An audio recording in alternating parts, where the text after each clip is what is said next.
干嘛？哎怪，看这锅，我的个妈呀！没想到这锅拌出来这么多。哇，看着干活啊，大头刚，今天胡辣汤拌饭呀！今天解锁了胡辣汤的新吃法啊！呀，大家看我这吨吨桶带劲吧？当时一口气是买了300回家，就我自己用。这准备出限制了。这中国常备的小煮锅，能快速加热，还好收纳。便携式车载冰箱，可以随时来瓶冰可乐。音质超好的蓝牙音响，打造360度立体环绕音，还有大车移动电源。跑车的兄弟们可以冲一下。有同款的剃须刀，用了都不错。我看大家都在用闲鱼 APP 卖闲置，我也准备挂上去。都是新的用不到，点下方链接搜田野上的繁荣，记得关注我写语号。后续我也会持续上新闲置的。看看，这是牛肉。来，先对口拿会儿。这样就这一锅不一定对我太多了。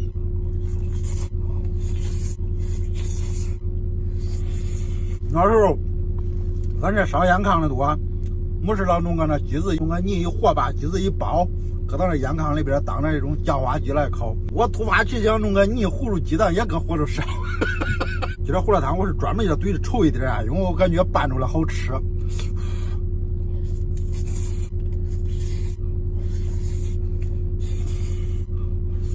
我刚才给大家说那烧炕，恁知道啥意思不知道啊？俺小时候俺这种烟也多呀，非常多。就是这时候天可热，然后这烟弄了之后搁到炕里边要烧炕要炕干。这烧炕呢是晚上是不能离人的，然后几根烟炕搁到一块儿，你咋晚上可热闹啊？完了小孩们没事好往那烧烟炕的人堆都跑啊，因为啥要听他们讲故事。最好听的就是他们讲聊斋，越害怕越想听。讲到最后，讲到了半夜，自己不敢回家，敲起了俺门口那大，一到晚上11点多开始，专门讲那种可吓人的那种聊斋，就是吓我，讲到底他再牵着我要我送回家。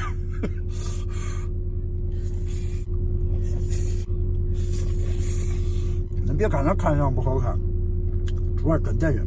很多人好说80后好怀旧，其实我不认为他是怀旧啊，就你看我好讲小时候这个事儿。那时候童年呀，那时候多美好啊！